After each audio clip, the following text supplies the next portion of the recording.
Les questions que j'ai... bonjour Rémi. Bonjour Guillaume. Les questions que j'ai préparées pour toi, c'est déjà le chirurgien dentiste, les grandes étapes, comment s'y préparer. Alors, j'ai envie de te dire que la première étape, c'est l'étape de la formation continue. Qu'est-ce que je mettrai là-dedans? La formation continue, c'est d'abord le terrain. On ne peut pas concevoir un exercice ou se lancer dans la création d'un cabinet dentaire si on n'a pas un léger retour du terrain. Et donc, si nous avons comme projet de s'installer en libéral, mon conseil, c'est de démarrer par une collaboration dans un cabinet qui est déjà installé. Et cette durée de collaboration, elle doit être d'un minimum de 3 ans avant de se lancer dans la création du cabinet. Parce que le terrain va nous apprendre énormément de points, je dirais, d'éléments d'ordre pratique qu'on n'a pas appris à la fac. On peut suivre des cours sur la nomenclature, mais tant qu'on ne l'a pas pratiqué, on ne peut pas dire qu'on maîtrise cette partie-là. On peut suivre des cours sur la gestion et la comptabilité, mais tant qu'on ne l'a pas pratiqué, on ne peut pas dire qu'on peut maîtriser cette étape-là. Et donc, mon conseil d'abord, c'est de ne pas se lancer tout de suite à la fin de ses études dans la création d'un cabinet, mais c'est d'abord d'apprendre le métier, en tout cas d'apprendre le b.a.-ba du métier, en faisant une phase de collaboration. La deuxième étape de la formation continue, c'est de se mettre en tête que si nous faisons ce métier de chirurgien dentiste, on n'a pas fini de se former.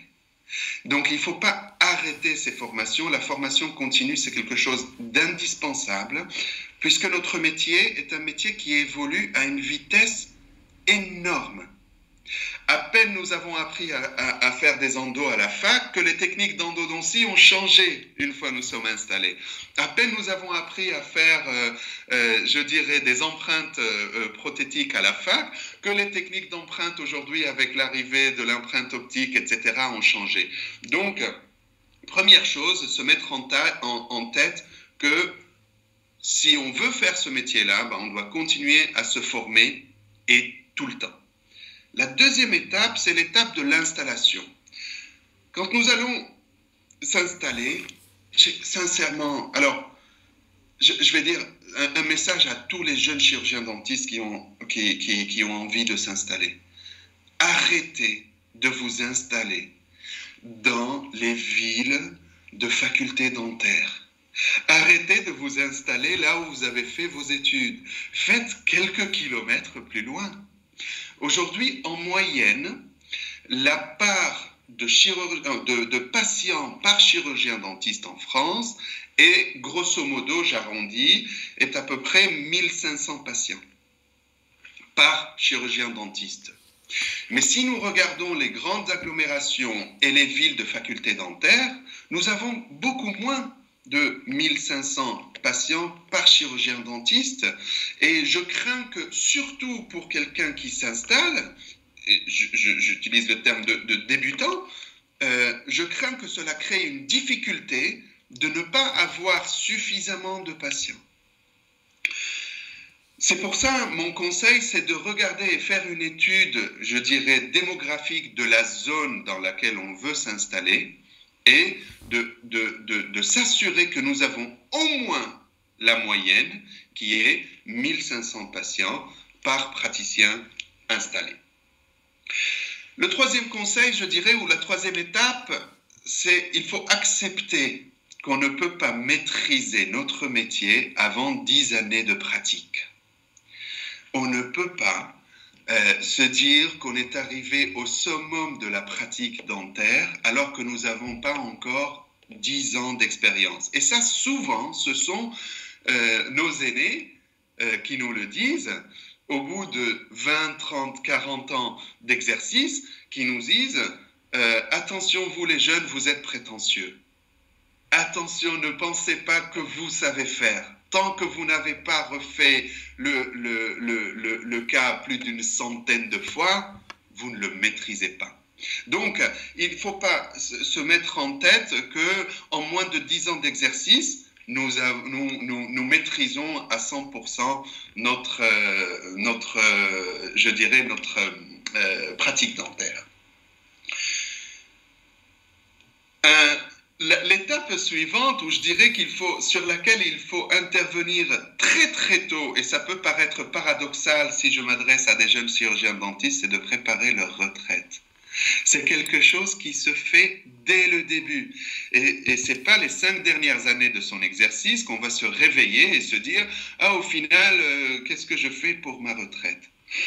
Il faut se préparer dès aujourd'hui que ça soit le métier de chirurgien dentiste ou que ça soit n'importe quel autre métier, je dirais, exercé de manière libérale, que c'est nous qui devons préparer notre retraite et il ne faut pas tout simplement se conforter sur le système en se disant « Bon, comme tout le monde, ma retraite va être assurée ». C'est faux. La retraite se prépare dès la première année d'exercice. Alors c'est vrai, un jeune chirurgien dentiste de 25 ans, il peut me regarder en me disant « Non mais attends, peut-être je ne prendrai pas ma retraite avant 65 ans, et 40 ans avant, tu es en train de me parler de ma retraite. » Oui, oui. Je pense que c'est très important parce que, et ça aussi, nos aînés nous le disent, 5 ans avant notre départ à la retraite, eh ben c'est très très tard. Comment le faire? Je dirais en sortant de l'utopie dans laquelle on peut tomber tous très rapidement, c'est de penser que le bénéfice que génère notre exercice nous appartient à 100%. Non. Le bénéfice de notre exercice, j'espère que j'aurai l'occasion de développer tout à l'heure, il est divisé en plusieurs parties. Il y a une partie qui nous permet de vivre, de s'épanouir. Il y a une partie qui sont des obligations que nous avons à payer. Et la troisième partie qui est de s'occuper de notre futur. Parce que nous faisons un métier physique. Notre outil de travail, c'est notre corps. Et nous n'avons pas, je dirais, la certitude absolue que cet outil de travail va continuer à nous servir pendant 40 ans. C'est pour ça qu'il y a une partie de notre bénéfice dès la première année d'exercice qui doit être gérée autrement, je dirais, et j'aurai l'occasion de le développer après. Un conseil très important aussi, c'est de se former sur les notions de management. Et dans ce que je dis dans le management, c'est au-delà de la notion de la gestion, c'est les ressources humaines. À la faculté dentaire, on apprend à soigner nos patients. On apprend à réaliser des soins conservateurs, des prothèses, de la chirurgie, de l'implantologie, etc. Mais on n'apprend jamais le côté relations humaines et comment gérer son personnel. Quels sont les effets de levier de la motivation de notre personnel? Comment gérer notre communication interne en équipe pour pouvoir en tirer le maximum d'efficacité des gens qui nous entourent dans notre pratique quotidienne. Et je dirais le point le plus important qu'on doit se mettre en tête, et ce, à tout moment de notre exercice jusqu'au dernier jour, c'est de sortir de la notion d'artisanat. Dans les années 50, l'économie, je dirais, était basée sur, entre guillemets, l'artisanat. Ça veut dire, l'artisan, c'est la personne qui a un savoir-faire et qui fait, mais qui n'a pas les autres contraintes que nous avons aujourd'hui, les contraintes des normes, les contraintes de temps, les contraintes de coûts, etc.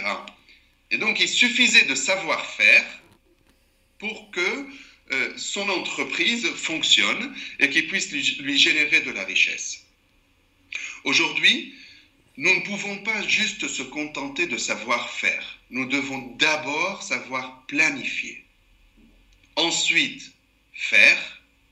ensuite vérifier ce que l'on a fait et par la suite corriger, puis replanifier à nouveau, puis faire, revérifier, recorriger, et ainsi de suite. C'est ce qu'on appelle la roue de l'amélioration continue et qui doit nous accompagner dans toutes les disciplines de notre vie professionnelle, que ça soit dans l'organisation, que ça soit dans notre communication patient, que ça soit dans la réalisation des actes cliniques ou que ça soit dans notre gestion du personnel, etc., etc.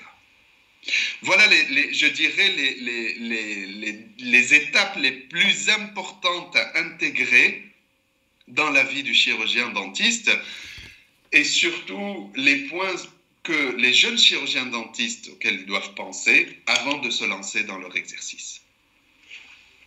Merci beaucoup Rémi, je trouve que ta réponse elle est pertinente, ce que j'ai beaucoup apprécié. Donc la seconde question, c'est quelles sont les choses les plus importantes à mettre en place dans la vie d'un chirurgien dentiste? Je dirais deux choses. La première, malgré toutes les pressions que nous allons subir dans un exercice professionnel, j'ai envie de dire quelle que soit notre profession, mais ne pas sortir du rail de notre existence en tant que chirurgien dentiste qui est l'intérêt de notre patient. Je m'explique. Aujourd'hui, à cause, je dirais, de trois éléments, qui est le manque parfois de formation, le manque de temps, et le troisième point qui est le manque de savoir communiquer, quand je dis nous, la majorité des praticiens se précipitent directement sur la phase de traitement. Je m'explique. Quand nous nous installons, nous avons tous en tête un objectif qui est de bien soigner nos patients. Et donc, au départ, nous n'avons aucune pression au niveau du temps. Nous prévoyons du temps de l'ordre d'1 heure par patient. Je suis bien d'accord, c'est beaucoup, mais au départ, on se dit, nous avons le temps, pourquoi pas consacrer 1 heure pour une consultation. Plus le temps passe, plus nous développons une réputation et nous avons une affluence de patients qui commence à augmenter. Cela nous oblige à raccourcir notre temps de consultation pour pouvoir avoir le maximum de patients sur une journée de travail. Et nous passons d'1 heure à 45 minutes, puis à 30 minutes, puis à 20 minutes. Quand je fais les audits de cabinet dentaire, je m'aperçois qu'en moyenne, le temps consacré à chaque patient est de 22 minutes. 22 minutes, c'est rien du tout. Nous avons 22 minutes à consacrer aux patients et en plus, nous avons des délais longs. Cette situation-là oblige la plupart des praticiens à se précipiter directement sur la demande initiale du patient et comme ils ont des délais longs, ils n'ont pas suffisamment de temps, s'ils jugent qu'il est faisable de traiter cette demande initiale à ce rendez-vous-là, ils vont le faire. Donc, ils vont se retourner vers leur assistante en lui disant « Bon, là, nous avons une carie en bas à droite, passez-moi le nécessaire pour traiter cette carie-là. » Très bien. Et à la fin du soin, après avoir eu 5 à 10 minutes de retard, on va dire au patient, écoutez, peut-être il y a autre chose, revenez nous voir pour faire une consultation. Et nous savons très bien que le patient, il ne va pas revenir avant d'avoir un élément déclencheur qui est malheureusement souvent la douleur. Et quand douleur y est, ça veut dire que c'est très très tard. Et aujourd'hui, mon constat personnel, c'est que la plupart des patients sont soignés petit bout par petit bout. Et nos patients ne sont pas pris dans leur globalité. Soigner le patient dans sa globalité, ça veut dire non seulement s'intéresser à ses dents, à sa bouche, mais s'intéresser à son corps entier. Aujourd'hui, notre action ne se limite pas tout simplement à soigner une dent, mais à s'occuper aussi de l'occlusion, et on sait très bien l'interférence de l'occlusion avec le reste du corps, la posture, les maux de tête, etc. Ça, c'est une notion qui est très importante. La deuxième notion qui est, par exemple, la paro avec ses interférences sur les autres maladies du corps. Nous n'avons pas appris, malheureusement, ou pris l'habitude, je dirais, de considérer le patient dans la globalité de son corps. Donc, je dirais, ça, c'est la première chose. Ne pas sortir de cela. Quand on s'occupe du patient dans sa globalité, ça veut dire qu'on se met comme obligation d'abord de lui informer de tous les problèmes qu'il a dans sa bouche, sachant que 80% de ces problèmes-là, le patient ne les voit même pas et ne lui font même pas mal. C'est ça, en fait, notre difficulté dans notre métier. C'est que le patient, quand il pense avoir un problème dentaire, eh bien, ce problème-là ne représente que 20% des autres problèmes. La deuxième chose qui est très importante, c'est de sortir de la dentisterie du XXe siècle et entrer enfin dans la dentisterie du XXIe siècle, qui est la dentisterie préventive. Je pense qu'en France, nous avons encore beaucoup de retard par rapport à ça. Entreprendre des actions de prophylaxie et d'identification de risques carieux et parodontales, c'est indispensable aujourd'hui si on veut faire une dentisterie du XXIe siècle. Et nous avons encore énormément de chemin à faire sur cette discipline-là. Le deuxième point le plus important, parmi les points les plus importants, c'est la notion de gestion de temps. Aujourd'hui, dans la plupart des cabinets dentaires, c'est l'agenda qui contrôle, je dirais, notre quotidien, et ce n'est pas nous qui contrôlons notre agenda. Ça veut dire que nous avons pris l'habitude de donner des rendez-vous aux patients au moment où nous avons un créneau libre. Mais ça, c'est aberrant, puisque notre temps de travail doit être divisé en temps consacré au traitement des patients, un temps consacré à la consultation, donc à la communication avec les patients. Ce sont les rendez-vous que j'appelle les rendez-vous pédagogiques, ça veut dire faire le diagnostic, expliquer des plans de traitement. Nous devons avoir un temps consacré à la maintenance, ça veut dire on n'est pas là tout simplement pour soigner des maladies, mais on est là pour maintenir une santé. Un temps consacré à la réunion avec notre personnel et notre communication interne, un temps consacré à la gestion de notre entreprise et donc de superviser tout ce qui concerne la comptabilité, la paperasse, etc. Un temps consacré à notre formation, que ce soit la lecture des revues professionnelles, que ce soit la lecture de livres ou que ce soit tout simplement d'aller se former.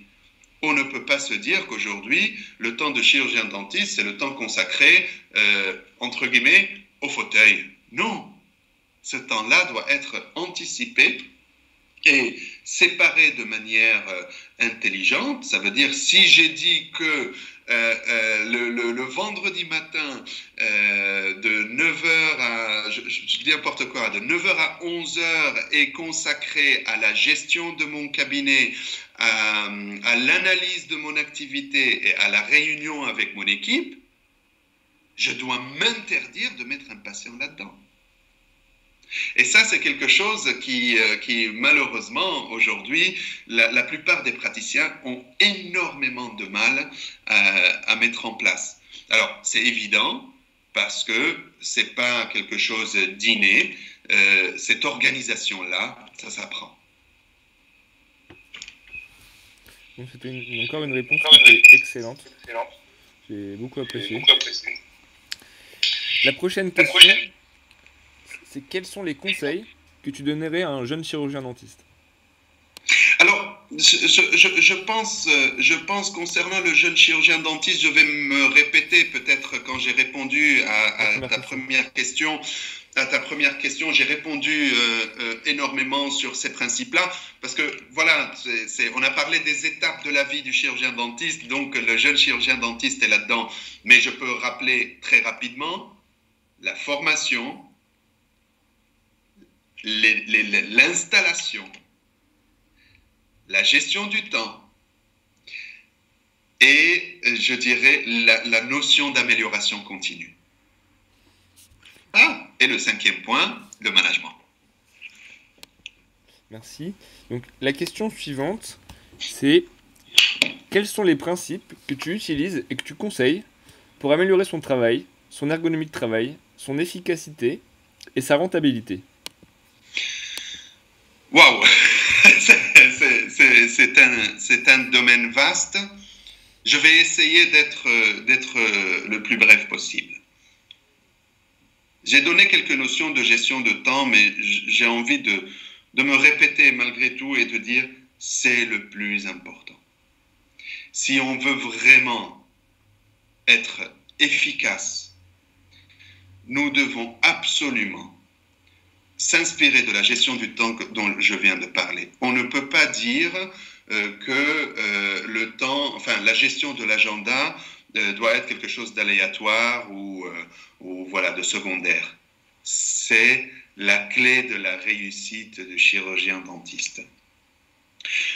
Donc, je ne vais pas me répéter, mais ne pas oublier que l'agenda doit être divisé en 6 compartiments. Le compartiment traitement, le compartiment communication patient, le compartiment maintenance, le compartiment gestion, le compartiment réunion avec son personnel et le compartiment formation. D'accord? Alors, concernant améliorer, je dirais, l'efficacité et la productivité, il y a un élément indispensable qui est d'arrêter cette notion d'avancer par des créneaux fixes qui sont de l'ordre de 30 minutes, on va dire. Il y a beaucoup de praticiens qui se disent, voilà, j'avance par des créneaux de 30 minutes.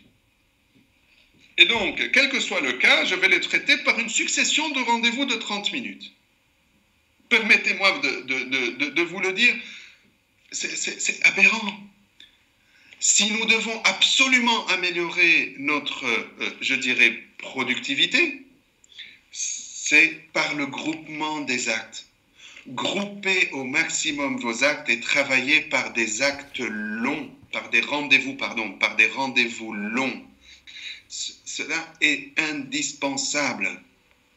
Quand nous travaillons par des rendez-vous longs, sur lesquels on intervient par une multitude d'actes sur le même patient, c'est de cette manière-là qu'on va appuyer, je dirais, sur l'effet de levier de notre productivité.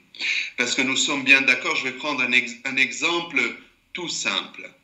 Si nous réalisons un composite pour un soin de conservateur, je dirais, d'une carie d'une face ou de deux faces en 20 ou 25 minutes,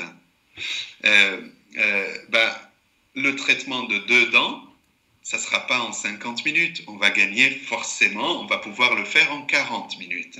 Le traitement de 3 dents ne sera pas en 75 minutes. Ça sera en 50 minutes. Et entre 50 minutes et 75 minutes, il y a tout simplement 50% de plus de productivité. Cela va permettre aussi de réduire les coûts, de gagner le temps de l'assistante, parce que plus on travaille par des actes longs, moins on aura à gérer de la logistique clinique derrière, de stérilisation de plateaux, etc., etc.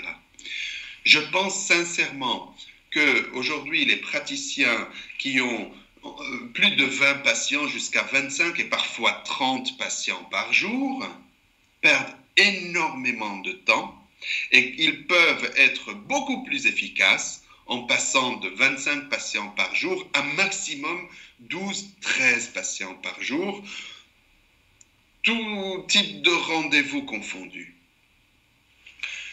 Puisqu'il y a un élément qui est indispensable aussi, auquel on ne pense pas souvent, qui est le timing interpatient. Entre deux rendez-vous sans se rendre compte, on perd entre 5 et 10 minutes. Entre le bonjour, comment allez-vous? Ah oui, il fait froid, il fait chaud, etc. Mettez-vous à l'aise, etc. Et le au revoir. Nous avons entre 5 et 10 minutes, ça fait 7 minutes.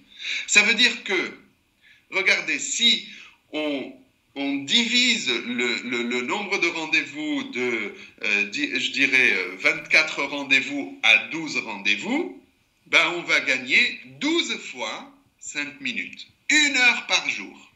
Ben je vous laisse imaginer, 1 heure par jour multipliée par 200 jours travaillés sur l'année, ça fait 200 heures de travail, c'est 1 mois de vacances, tout simplement. Concernant l'ergonomie, alors malheureusement, en faisant juste un interview de cette manière-là, je n'aurai pas l'occasion de développer les conseils ergonomiques, mais je dirais tout simplement, il faudrait absolument se former là-dessus parce que nous avons des principes ergonomiques qui vont nous permettre de maintenir notre outil de travail qui est notre corps en une bonne santé. Et il faudrait absolument penser aussi à ce que j'appelle la maintenance de notre outil de travail. Ça veut dire les exercices sportifs de compensation qui sont des exercices quotidiens, mais aussi au moins se dégager le temps pour faire une séance de sport hebdomadaire. Et je pense, après tout, les sports sont bons, mais je pense, concernant notre métier où nous avons une position relativement statique à longueur de journée, il faut privilégier les sports qui font appel à presque tous les muscles du corps. Donc je pense particulièrement à la natation qui doit faire énormément de bien pour compenser notre position statique dans la journée. Donc je dirais, voilà, concernant améliorer son efficacité, sa rentabilité et son ergonomie, ce sont les 3 principes qu'il faudrait suivre. Encore une fois, excellent. Donc, la question suivante, c'est est-ce que tu connais une technique pour doubler son patrimoine? Alors, je ne suis pas du tout spécialiste du patrimoine, mais j'aimerais revenir, par le biais de cette question-là, au premier conseil que je viens de donner, qui est de préparer sa retraite. Aujourd'hui, je pense qu'il est indispensable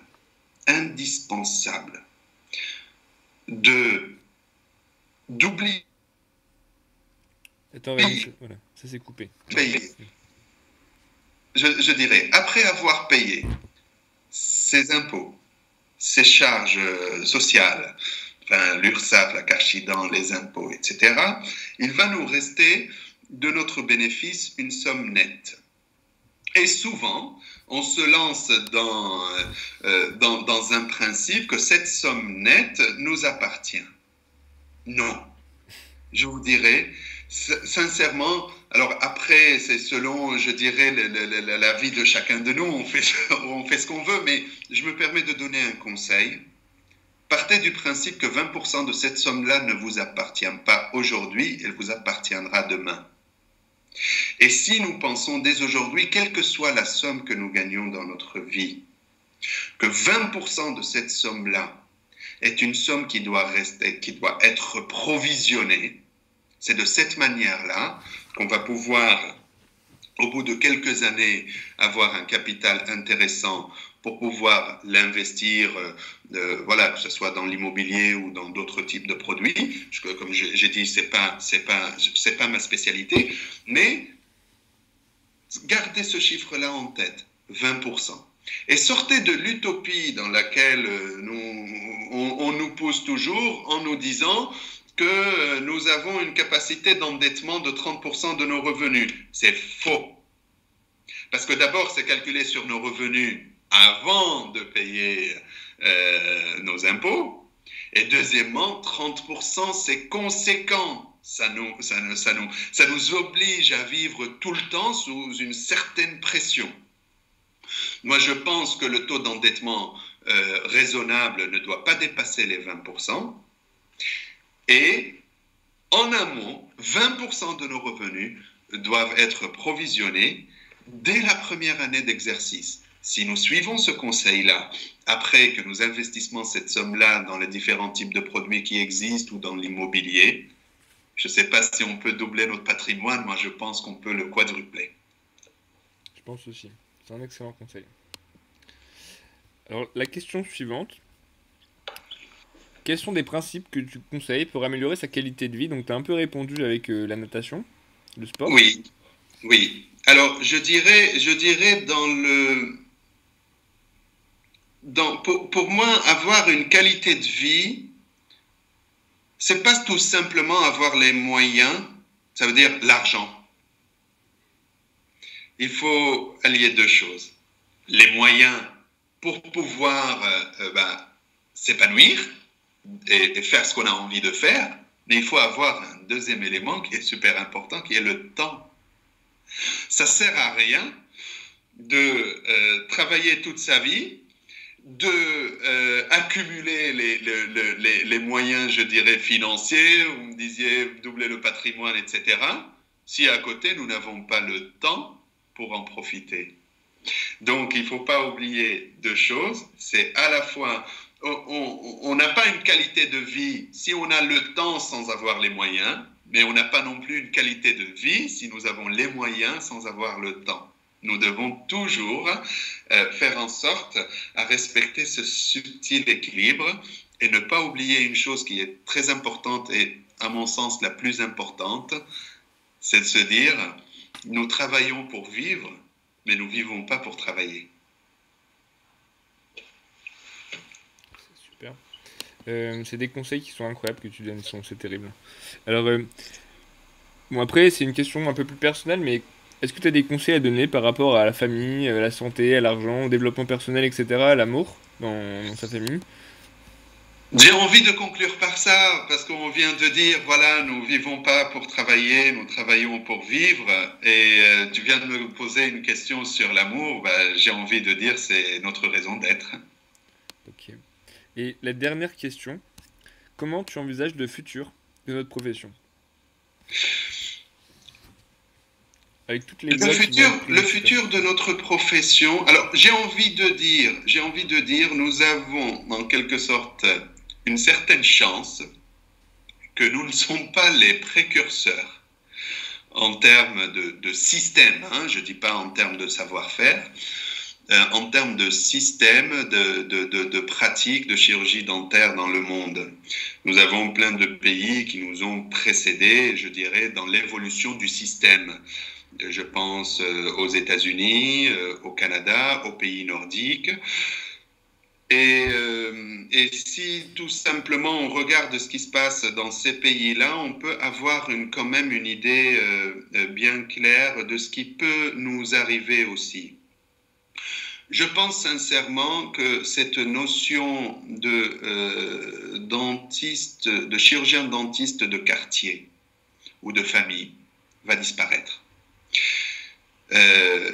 Attention, dans ce que je dis, je ne dis pas que le chirurgien dentiste libéral va disparaître, mais je crois au groupement des intérêts des chirurgiens dentistes libéraux pour pouvoir faire face à la pression que nous risquons d'avoir par le plafonnement tarifaire, que ça soit imposé par l'État ou que ça soit imposé par les assurances maladie, que ce soit l'assurance obligatoire ou les assurances privées.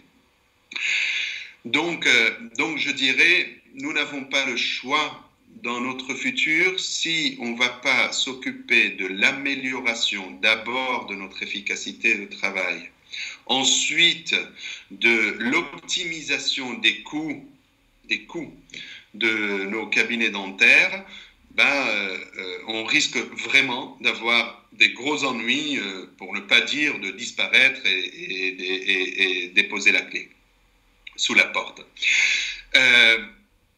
Donc, mon conseil, c'est de se dire, même si on a fait le choix, et c'est le choix que je ferai, de s'installer en libéral, c'est de garder en tête que le futur de notre métier, c'est un groupement de libéraux. Alors ça dépasse la simple idée d'un groupement dans le même local, c'est pas ce que je veux dire.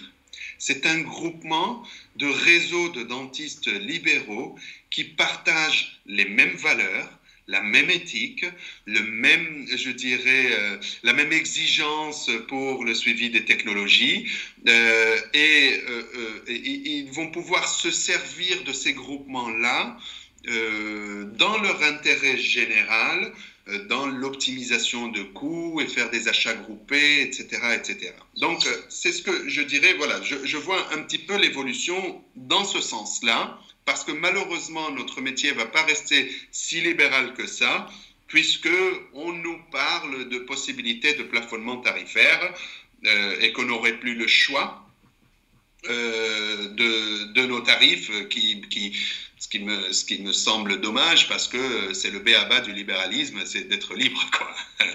Donc malheureusement, on n'aura pas ça. Donc il faut contourner ce problème-là par d'autres moyens qui, à mon avis, de grouper nos intérêts. La deuxième chose qui est purement, je dirais, sur l'évolution de la dentisterie. Jusqu'à aujourd'hui, on fait une dentisterie de réparation de dents. Excusez-moi de ce terme, voilà, un peu rébarbatif, mais oui, c'est une dentisterie qui a été jusqu'aujourd'hui basée sur les effets de la maladie carieuse. Cette maladie carieuse, elle disparaît petit à petit, elle va disparaître.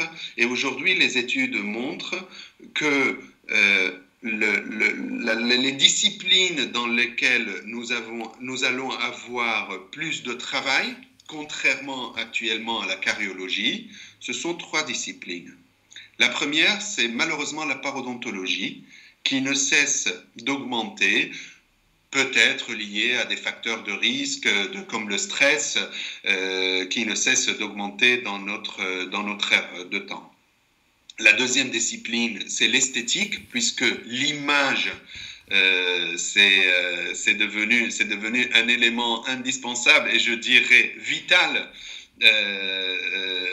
dans notre société actuelle. Et la troisième discipline, qui sera une conséquence de la maladie parodontale, qui est le remplacement des dents absents, et ce qui veut dire l'implantologie qui n'a pas cessé à s'améliorer. Donc, j'ai envie de dire, ce sont 3 disciplines où tous les praticiens doivent continuer à se perfectionner là-dedans, parce que c'est le futur de notre profession. Et bien sûr, je rajoute, chose qui existe déjà dans les pays nordiques ou au Canada ou enfin dans les pays anglo-saxons, c'est la prophylaxie.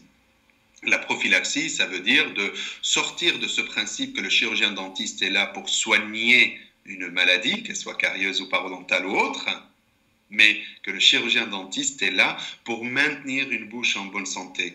Et j'ai un regret, c'est que malheureusement dans les négociations qui se font actuellement sur la nouvelle nomenclature et les plafonnements tarifaires, etc., personne n'a abordé cette notion de prophylaxie qui me semble l'élément le plus important qui va nous permettre de pérenniser notre métier. Merci beaucoup, Rémi. Je vais couper Je l'enregistrement. t'en prie, Guillaume.